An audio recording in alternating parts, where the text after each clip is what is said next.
Hello and welcome to our webinar today entitled Nutrition for Performance with McGill Dietetic Intern Minnie Su.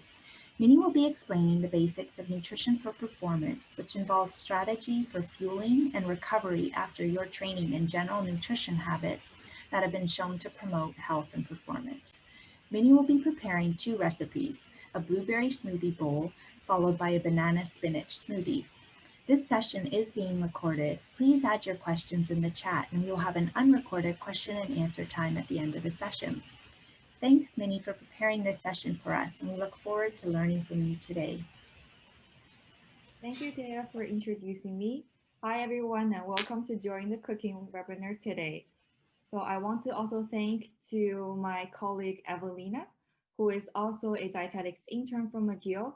Some of the slides in today's presentation has been adapted from her previous webinar on Eat to Perform. So as for the plans for today, I will start by giving you some basic nutrition knowledge. And then I will talk about some daily eating habits along with some nutrition strategies to help you improve athletic performance. I will also share with you some meal and snacks idea for pre and post workout. I will also present you two great recipes that are good for post and pre-workout snacks. Also, I will have some questions during the presentation just to make sure you understand the concept. So why do we need all the nutrients? Before I answer this question, let's take a look at what our body is made of. Do you know that the biggest component of our body is water? In general, human body is composed of 55 to 65% of water, and that explains why drinking water is important to keep us alive. The second component of our body is protein, which not only makes our muscle, but also supports essential functions inside our cells. Another component of our body is fat. 5 to 6% of body is made of minerals, such as the calcium in our bones and teeth. Lastly, we have 1% of carbohydrates, which is used to supply energy for our movements and body functions. So as you see, our body is constantly using the food that we eat for energy and to replace the product we discard. So that being said, all the proteins, minerals, and carbohydrates that compose of our body comes from the food we eat. This is why we need all the nutrients, because we are literally made of what we eat. This brings us to the 6 essential nutrients for life. As the name tells, the essential nutrients are indispensable to maintain our body function, optimal health, and growth. We need to get these essential nutrients from food because our body cannot produce them on our own. The first nutrient that is vital for our life is water. In our body, water is used as a solvent and lubricant to transport nutrients, to flush out waste, and to regulate body temperature. Then we have macronutrients. As the name tells, macro means that we need them in big quantities. So the second essential nutrient is protein. Protein is the building block of our bodies and is responsible to build and repair muscle, organs, and other tissues. It is also part of important substances in our body, such as hormones and antibodies. Our body regenerates and reuses the proteins on a daily basis, so we want to make sure it has enough lean, high-quality protein foods in order to keep our body healthy and strong. So we can find protein in various foods, such as meat, dairy, grain product, beans, nuts, and seeds. Another nutrient is fat, which is responsible for energy and protein and vitamin storage, as well as organ protections. Choose healthy fats can support joint health, as many of them has anti-inflammatory effect, such as omega-3. Also, healthy fats can support cognitive function and keep our brain healthy. Some examples of healthy fats include fish, nuts and seeds, avocados, as well as vegetable oils.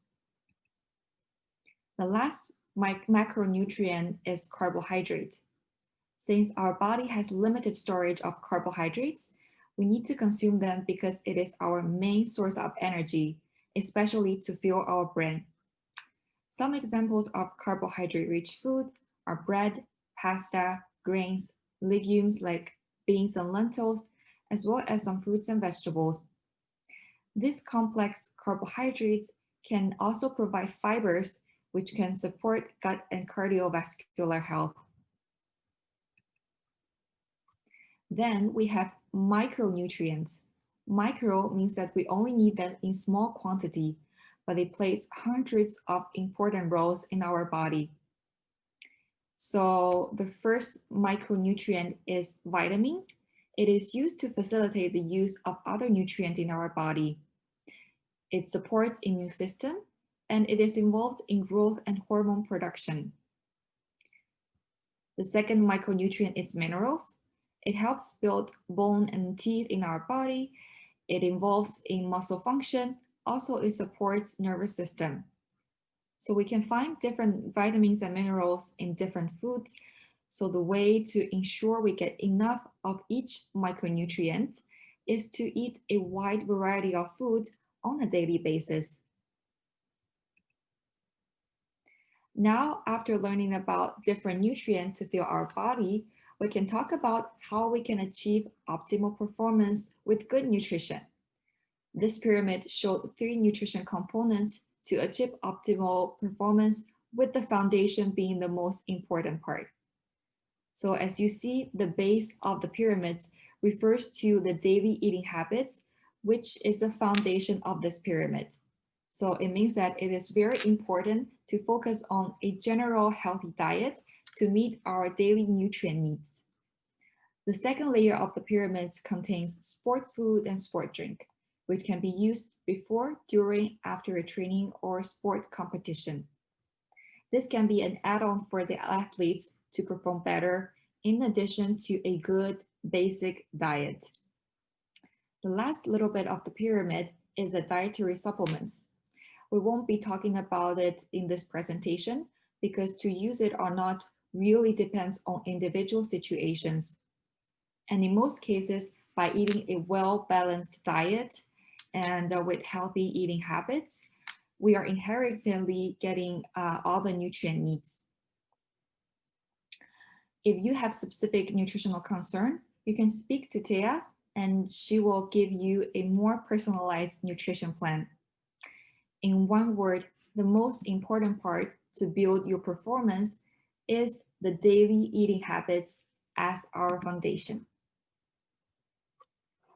So now I want to share with you some principles of healthy eating habits we can apply in our daily life. So first, consume adequate amount of energy to support optimal function. It's very important because some athletes who eat too little food to meet their energy needs for physical activity and basic body function. This is a common syndrome called relative energy deficiency in sport. And this can lead to many negative consequences, such as reduced endurance and muscle strength, reduced concentration and coordination. It will also increase your injury risk, and it has negative effect on bone health.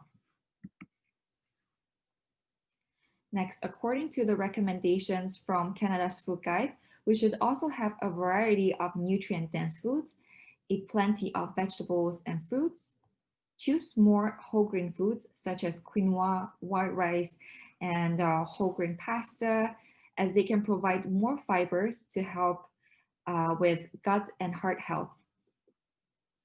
Choose healthy fats and limit saturated fat intake. You can find good unsaturated fats in fish, nuts and seeds, avocado, and vegetable oil, while moderating the amount of saturated fat you get from processed foods, high-fat dairy, and the fatty cuts of meat. Another important principle is to keep yourself hydrated and make water your choice of drink. So an easy way to determine your hydration status is to check the color of your urine. If your urine is pale yellow like the color of lemonade, you are well hydrated. If the urine color is dark yellow, then it's time for you to get a glass of water. Lastly, keep in mind that all food can be enjoyed in moderate amounts. So that being said, you can enjoy alcohol and fast food in moderation. Statistics has showed that many athletes have low level of these three micronutrients: iron, calcium, and vitamin D. So that's why I want to share with you the importance of this nutrient for athletes like you and what are some food sources for these micronutrients. First, iron is responsible to deliver oxygen in our body. For athletes who has long hours of training every day, they can quickly use up their iron store than general population. So that's why it's important to get enough iron for food. So some good sources of iron are beef, pork, chicken liver, and seafood like oyster, shrimp, fish, legumes like beans, lentils, iron fortified cereal and pasta. You can also find iron in cashews, almonds, pumpkin seeds, as well as leafy green vegetables such as spinach. Next, we have calcium. It is important to maintain strong bones and teeth.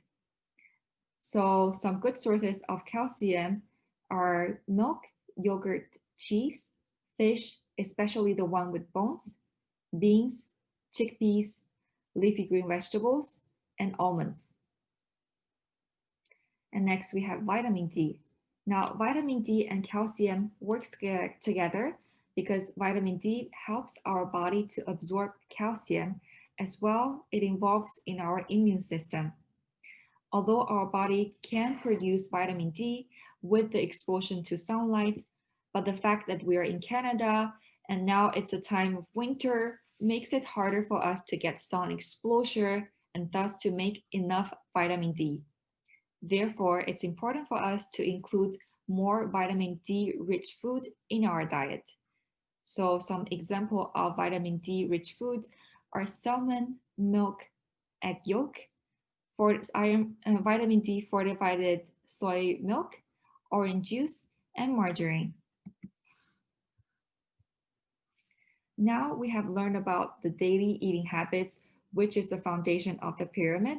We can then discuss about the second part of the pyramid, which is specific sport nutrition strategies that we can use to improve performances. Have you ever felt fatigue that affect your performance during training? You may be thinking that fatigue is related to the factors like harder and longer training, stress, or simply due to lack of sleep. However, it can also be related to nutrition. So some factors that can cause fatigue and poor performances are dehydration, electrolyte imbalance, gastrointestinal discomfort and upset, as well as glycogen depletion. Now let's take a deeper look at these factors.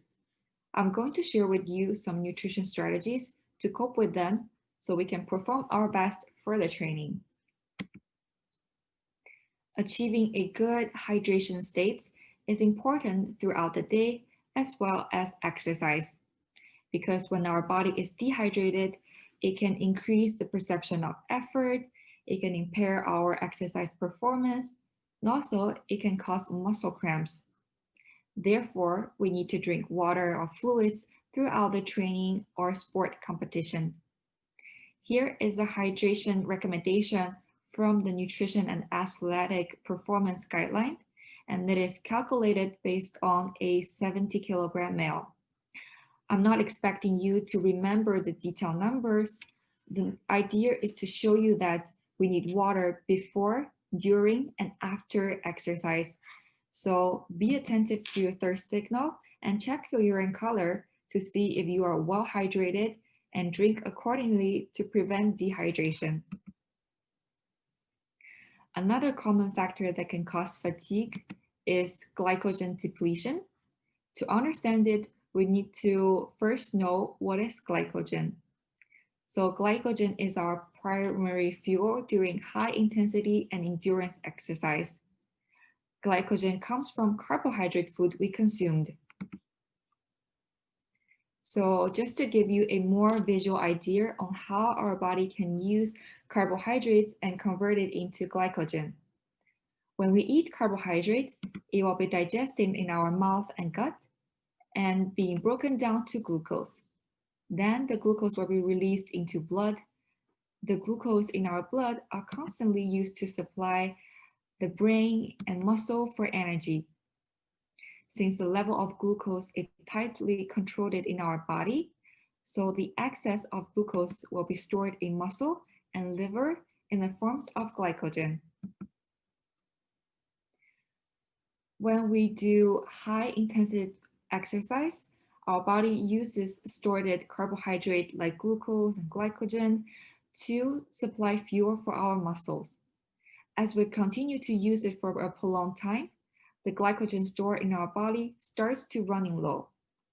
Without adequate intake or supply of carbohydrate from food, we will be experiencing glycogen depletion in our muscles, which can lead to fatigue and reduction in intensity in sustained exercise. And also, we will be running low on glucose to supply optimal brain function, which can lead to impaired pacing, impaired motor skills, and impaired concentration. Together, these can really decrease our performances during exercise. So in this case, we can use specific nutrition strategies that maintain high carbohydrate availability in our bodies to provide energy during prolonged or intensive exercise in order to promote to improve athletic performances. Now I will take you through an exercise and I will share with you some nutrition strategies to optimize performance. So you can use the strategies before, during, and after your training. Let's say it's a nice Saturday afternoon and you want to go for a 2-hour run at 5 o'clock, and it's currently 1 o'clock, which is around your lunchtime. So 3 to 4 hours before your run, you want to have a meal so that your body have enough time to digest the food before your run, and it would help to avoid gut discomfort during the run. So for this pre-workout meal, you want to focus on high carbohydrate food because the goal here is to fuel up your glycogen storage, which will supply energy for your run. So the amount of carbohydrate you need on your plate need to be adjusted based on the intensity and length of your training. So say if you are doing a hard training on a day, you want the biggest portion of your plate to be carbohydrate, just as the picture showed it on the slides on the left side. If you are doing an easy training, then you want to fill your plate just like the Canada's Food Guide suggested. So a quarter of your plate should be filled with carbohydrate, another quarter of your plate should be protein food, and the biggest portion, which is half of the plate, should be your fruits and vegetables. So some examples of high quality carbohydrates are whole wheat pasta, whole wheat bread, quinoa, oats, brown rice, and lentils. Also, your pre-workout meal should be moderate in protein and low in fiber and fat. This is because these takes longer time for our body to digest, and you don't want any stomach discomfort during your workout. So you want to have lean protein on your plate. Good sources of lean protein are fish like salmon, tuna, chicken without the skin, lean cut of meat, tofu, eggs, Greek yogurt, kidney beans, chickpeas, and lentils. So now I have a question for you. Which one of this food is high quality carbohydrate? You can use in your pre-workout and post-workout meals. A, walnuts, B, eggs, C, white bread, D, whole wheat pasta. So what do you think? Well, the answer for this question is whole grain pasta. Although white bread is a source of carbohydrate, However, it is not a high quality carbohydrate as the question has asked for. So the whole grain source of carbohydrate, such as whole wheat bread, whole wheat pasta, are considered as higher quality because they contain more fiber, minerals, and vitamins compared to the refined carbohydrate like white pasta and white bread. So now, after 3 hours, it's now 4 o'clock, and our run will start in about 1 hour. So 30 to 60 minutes before the run, you want to have a snack that is rich in high quality carbohydrate and low in protein, fiber, and fat, because you won't have time to digest them. So some good example of pre-workout snacks are a bowl of oatmeal and fruits, or a slice of whole wheat bread with cottage cheese and fruits, or a smoothie bowl made with low-fat dairy, whole fruits, some nuts and seeds. So now I'm going to show you how to make this nutritious, refreshing blueberry smoothie bowl. Before we start cooking, I want to remind you that some safety procedures in the kitchen, so you know how to use the blender and a knife safely. First of all, proper hand washing is important to prevent cross-contamination and foodborne illnesses. So before cooking, make sure to wash your hand thoroughly with warm water and soap. Next, be careful and watch your hand when cutting the food with sharp knife. Use a cutting board can help to stabilize the surfaces so it's easier for you to cut the food. When using the blender, watch out for sharp blender blades and do not put your fingers in the blender when loading your ingredients. Also, when using a power outlet, make sure your hand is dry when plugging and unplugging the blender. So equipped with all this safety information, let's get started to make our recipe. So for this blueberry smoothie bowl, you will need 1 frozen banana, a 1/3 cup of frozen blueberries, 1/2 cup of plain yogurt, a 1/4 cup of skim milk, 1 tablespoon each of almonds, pumpkin seeds, and raisins. For the cooking equipment you need for the recipes are measuring cups, measuring spoons, 1 small bowl, cutting board, knife, and most importantly, your blender. You can use blender jar or bullet blender. Both works well for this smoothie. Now let me show you how to make this blueberry smoothie bowl. So for this recipe, we need frozen bananas. So to freeze your bananas, first peel it, cut it in chunks, and then you can freeze it. You can put it in the Ziploc or a plastic container and make sure to label it with the date so it will keep you organized and use the ingredients timely. So we need 1 whole frozen banana, a 1/3 cup of frozen blueberries, 1/2 cup of plain yogurt, and a 1/4 cup of skim milk. You will also need 1 tablespoon each of pumpkin seeds, sliced almonds, and raisins. So a simple trick to get a nice smooth blend of your smoothie is to layer your ingredients when loading the blender jar. Place the liquids close to the blades and the frozen ingredients furthest away so that the blade doesn't get stuck and everything is blended up properly. If you are using a blender jar, start with the liquid and then the soft ingredients like yogurt, and lastly top it with the frozen ingredients. In this video, I'm using a bullet blender, so we are going to start with our frozen berries and bananas because it will be the furthest away from the blade. Then add the yogurt into the blender.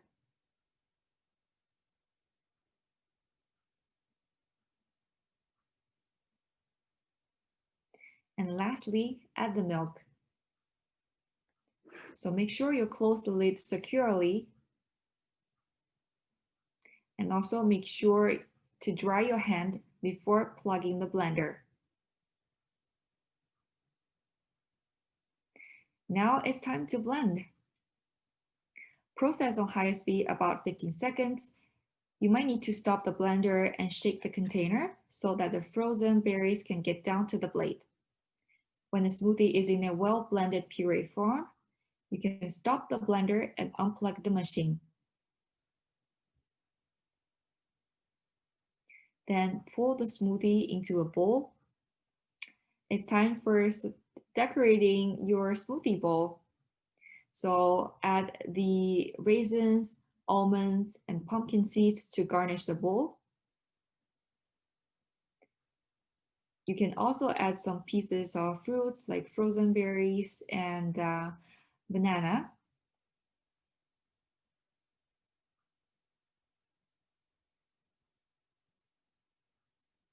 And voila, here is our blueberry smoothie bowl. It's best to drink up your smoothie right away because the nutrients can oxidize quickly.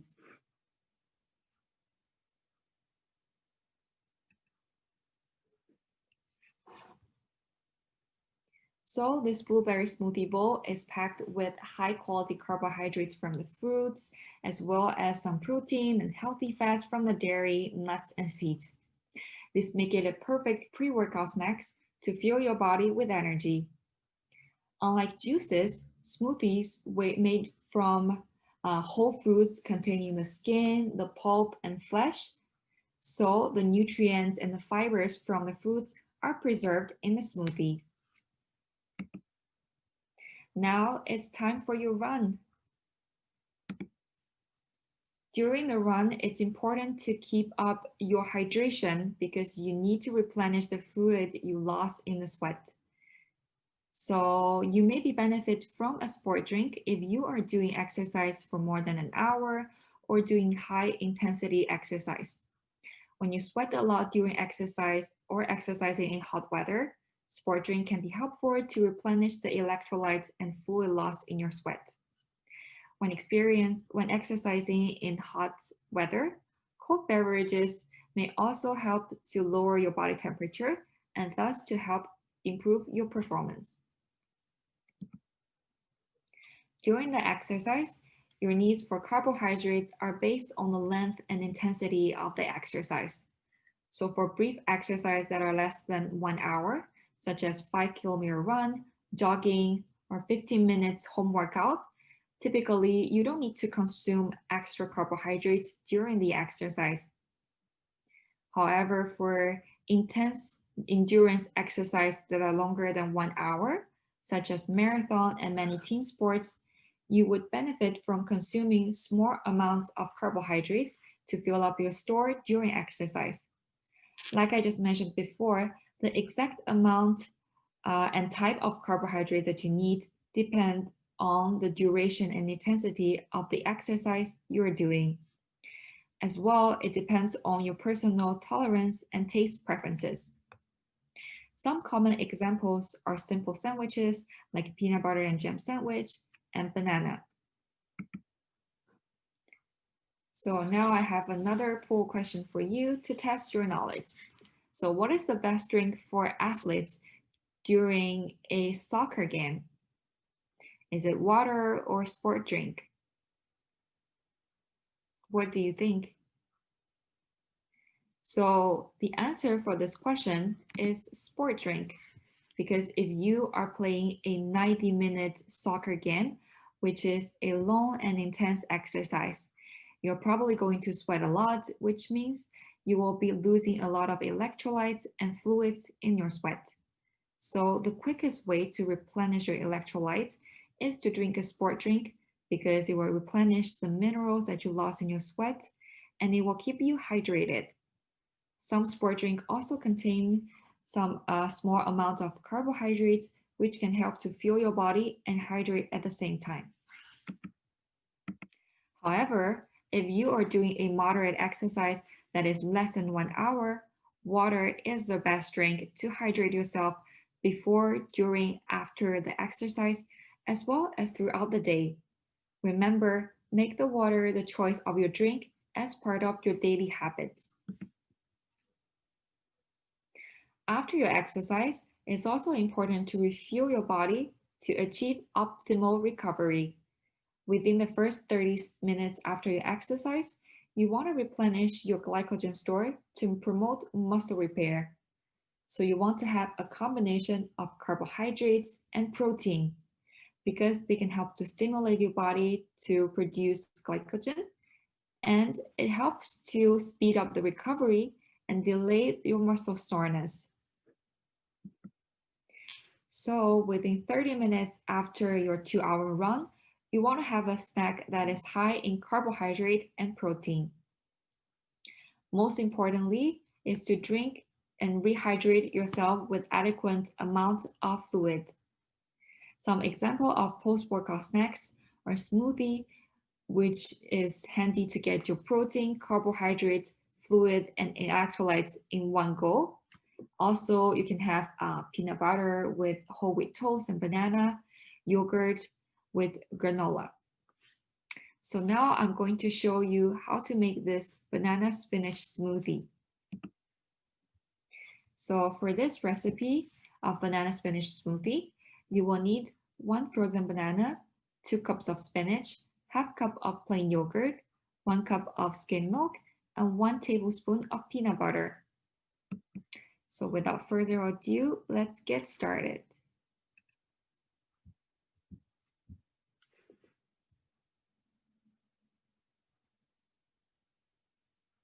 So for this recipe, you will need 1 frozen banana. You will need 2 cups of spinach.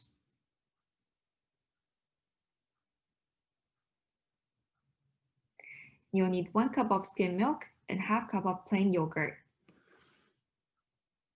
Also, you'll need 1 tablespoon of peanut butter. You can replace it with a nut butter of your choice. Also, you can add some ice cubes to boost up your hydration. Don't forget to layer the ingredients in the blender so you can get a nice creamy smoothie. Place the liquids close to the blades and the frozen ingredients furthest away so everything can be blended up properly. Now I'm using a bullet blender, so I'm going to start with frozen bananas because it will be the furthest away from the plate. Then you want to add the yogurt and peanut butter.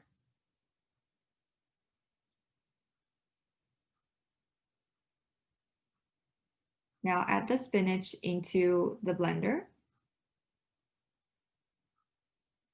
Lastly, add the milk. Make sure you close the lid securely and dry your hands before plugging your blender. And it's time to blend. Process on high speed for 20 seconds. You might need to stop the blender and shake the container so the frozen bananas can get down to the blade. When the smoothie is a well-blended puree form, stop the blender and unplug the machine. Then you can pour the smoothie into a cup.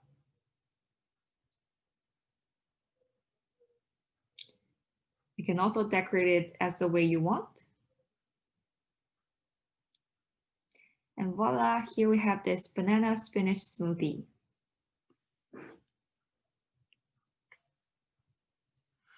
So this recipe featuring banana, spinach, and peanut butter has a unique nutty fruity flavor along with a variety of nutrients. By adding low-fat milk and yogurt and the peanut butter, this smoothie recipe provides you a boost of carbohydrates and protein, which are perfect for muscle recovery and energy restore after exercise. So this recipe will provide you 13 grams of protein in 1 serving of the banana spinach smoothie. And just to give you an idea, 5 grams of protein is what we usually find in 1 medium egg. So from 1 cup of the banana spinach smoothie, you can get the same protein content in 2.5 medium egg.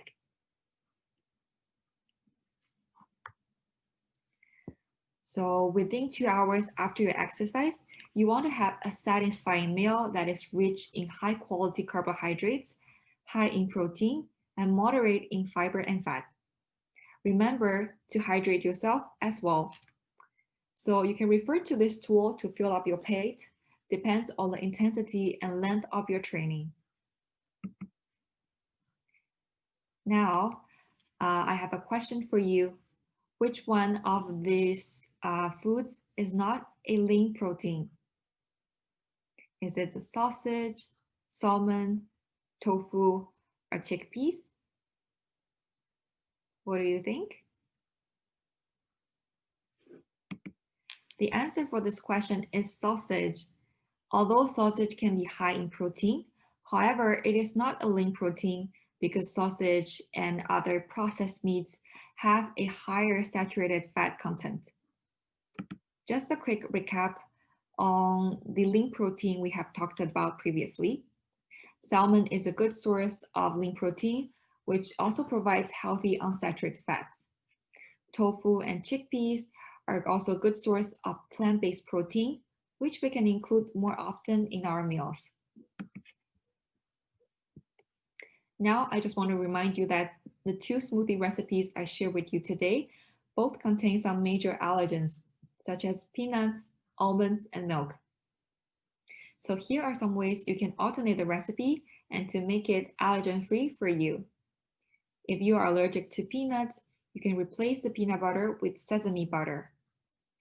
If you have tree nuts allergy, you can skip the almonds, double the pumpkin seeds, or switch to a 1/4 cup of seeds, dried fruits, or granola.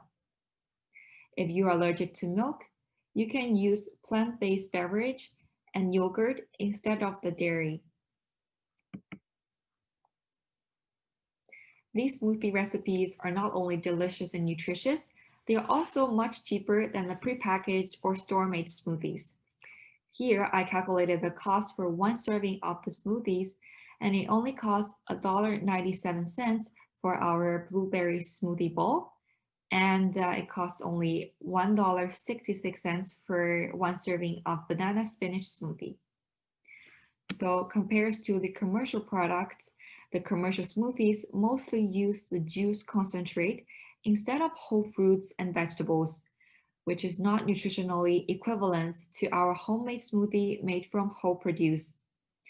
Also, most of the prepackaged smoothie do not contain milk or yogurt, which makes it lower in protein and calcium.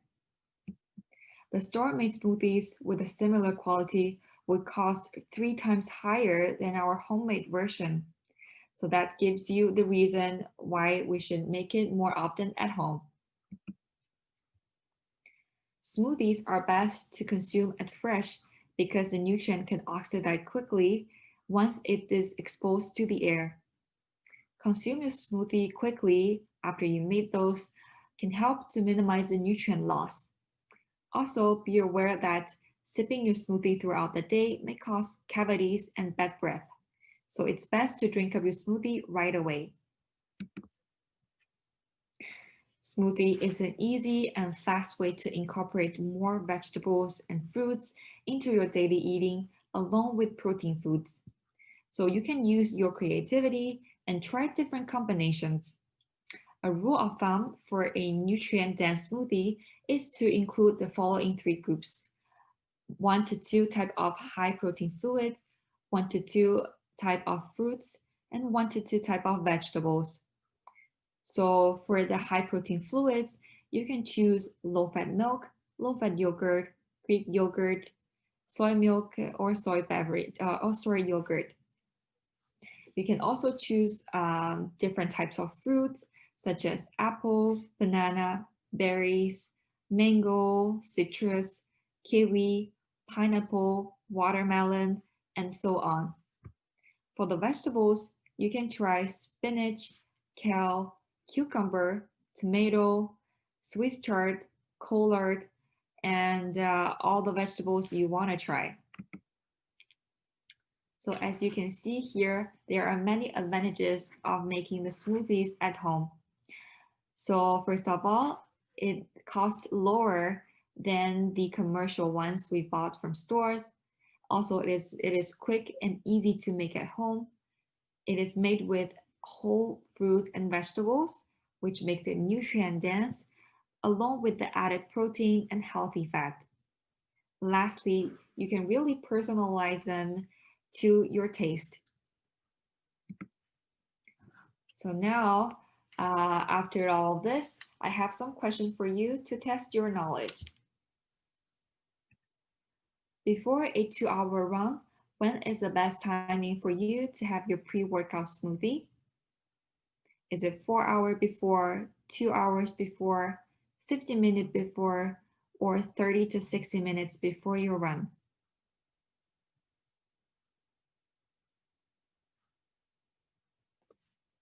So the answer for this question is 30 to 60 minutes before your run. You want to have your pre-workout snacks 30 to 60 minutes before your exercise in order to help maximize your carbohydrate stores and also to give some time for your body to digest and to avoid any gut upset during your workout. So you want to have your meal 3 to 4 hours before your workout to fill up your body, and that would give yourself enough time to digest the food. After a 2-hour run, when is the best timing for you to have your post-workout smoothie? Is it within 30 minutes after the run, within an hour after run, within 2 hours after run, or within 4 hours after your run? So what do you think about this?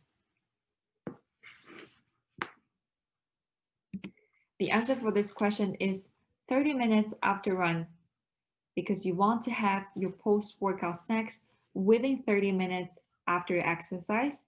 This can help to replenish your carbohydrate stores and to help promote your muscle repair and growth. You want to have a satisfying meal within 2 hours after your workout. With that being said, that's it for today's cooking webinar. Do you have any questions? Thank you, Minnie, so much for this wonderful webinar. So please join us for other webinars in the future and view our Perform blog page for previous Perform content. This concludes the recorded portion of the webinar, and we'll have some time for questions.